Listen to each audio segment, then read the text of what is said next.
Hello नमस्कार good morning. Math classes 06 में आप सभी का स्वागत है। दोस्तों, हमारी वस्तुनिष्ठ प्रश्नों की क्लास चल रही थी। इससे पहले हमारी एक क्लास हो चुकी है इस चैप्टर में। इस चैप्टर में आज हमारी दूसरी क्लास है। तो वस्तुनिष्ठ प्रश्नों में आपके लिए आज दूसरी क्लास लेके आए हैं चैप्टर 3 से। चैप्टर 3 से आपके लिए रिक्त स्थान और जोड़ी की आज क्लास होने वाली है। तो आप सभी के लिए वस्तुनिष्ठ प्रश्नों की संपूर्ण क्लास आपको मिलने वाली है। देर न करते हुए क्लास को स्टार्ट करते हैं। तो आइए क्लास में पहला प्रश्न दिया गया है हमें, रिक्त स्थानों की पूर्ति कीजिए। हमें वस्तुनिष्ठ प्रश्नों में आज हमें रिक्त स्थानों को हल करना है। तो रिक्त स्थानों में हमारा पहला सवाल है, पहला प्रश्न दिया है, समीकरणों को जोड़कर या घटाकर हल करने की विधि ... विधि कहलाती है। समीकरण को जोड़कर या घटाकर हम किस विधि को सवाल करते हैं? समीकरण को जोड़कर या घटाकर किस विधि को? ऐसी हम पार्ट 3 में हम पढ़ते हैं क्या? विलोपन विधि। कौन सी विधि पढ़ते हैं? विलोपन विधि। हम पढ़ते हैं विलोपन विधि। एक पढ़ते हैं हम प्रतिस्थापन विधि। प्रतिस्थापन विधि, ठीक है। ग्राफीय विधि, एक क्या पढ़ते हैं? ग्राफीय विधि।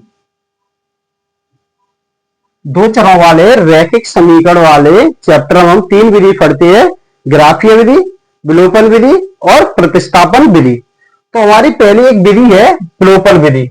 जो विलोपन विधि है, ऐसा हम क्या करते हैं? समीकरणों को जोड़ और घटाते हैं। क्या करते हैं? जोड़ते और घटाते हैं। दूसरी हमारी विधि है प्रतिस्थापन विधि।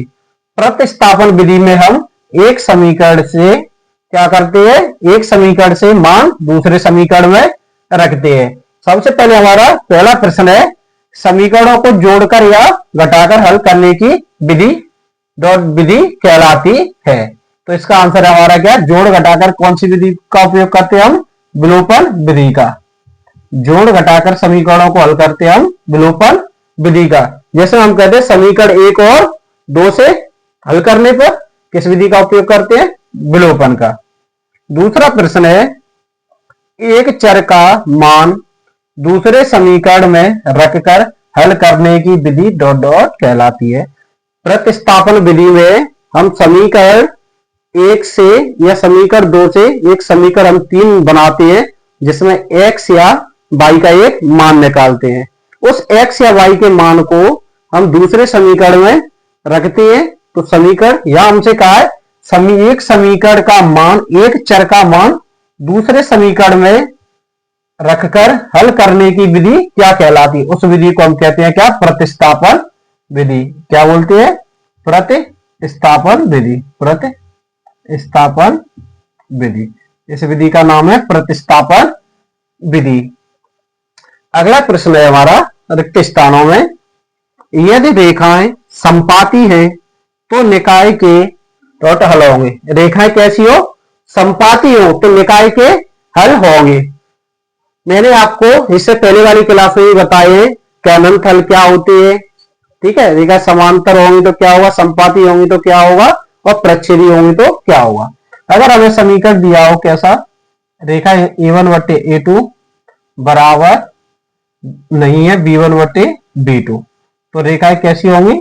प्रतिच्छेदित। कैसी होंगी? प्रतिच्छेदित। अगर समीकरण दिया हो a1/a2 बराबर b1/b2 बराबर नहीं है c1/c2, तो रेखा कैसी है? इनका कोई हल नहीं है, या इनको बोलेंगे हम समांतर। क्या बोलेंगे? समांतर। रेखा कैसी है? समांतर। अगर हमें तीसरी शर्त दी हो क्या, a1/a2 बराबर b1/b2 बराबर c1/c2, तो रेखा क्या होंगी? संपाती। क्या होंगी? रेखा हमारी संपाती। तो हमारा प्रश्न क्या है? प्रश्न हमसे पूछा है कि यदि रेखाएं संपाती हैं तो निकाय के हल होते हैं। तो निकाय के कितने होते हैं? इसको बोलते हैं हम अनेक हल। संपाती को क्या बोलते हैं? अनेक हल। तो निकाय के कितने हल होंगे, यहां लिखे अनंत अनेक हल, अनंत अनेक, अनंत या अनंत या एक ही बात है हल। ठीक है, अपरिमित रूप से अनंत हल या अनेक हल। ठीक है, अगला प्रश्न है हमारा A x plus B Y plus सी बराबर 0 के समीकरण डॉट डॉट समीकरण होते हैं। A x plus B Y plus 0 के समीकरण, तब एक समीकरण दिया है ए x plus B Y plus सी बराबर 0। ये समीकरण मैंने आपको बताया है पहले इस क्लास में। इस समीकरण को हम कहते हैं रैखिक समीकरण। क्या बोलते हैं, रैखिक समीकरण। अगर ये समीकरण में दिया होता A X square plus B X plus सी बराबर 0, ये होता हमारा द्विघाती समीकरण। कौन सा, द्विघाती समीकरण। तो इस समीकरण को हम क्या कहेंगे, रैखिक समीकरण। तो हो जाएगा A x plus B Y plus सी बराबर 0 को हम बोलते हैं रैखिक समीकरण, रैखिक समीकरण होते हैं।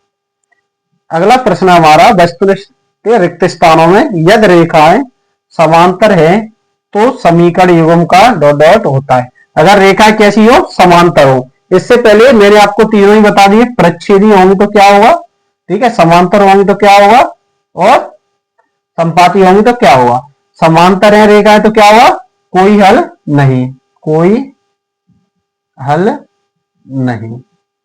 अगर रेखा प्रच्छेदी होंगी तो क्या होगा, अद्वितीय हल, अद्वितीय हल क्या होंगी। अगर रेखा समांतर है तो कोई हल नहीं। इसका आंसर क्या हो जाएगा, रेखा समांतर है तो समीकरण युग्म का कोई हल नहीं, कोई हल नहीं होता है। अगर रेखा समांतर दी होगी तो समीकरण का कोई हल नहीं होता है। अगला प्रश्न दिया हमें सही जोड़ी बनाइए। हमें सही जोड़ी बनाने के लिए दिया गया बोला है, तो आइए जोड़ी को हल करते हैं। पहला हमें रेखा एक्स अक्ष को काटे। कौन सी रेखा एक्स अक्ष को काटे।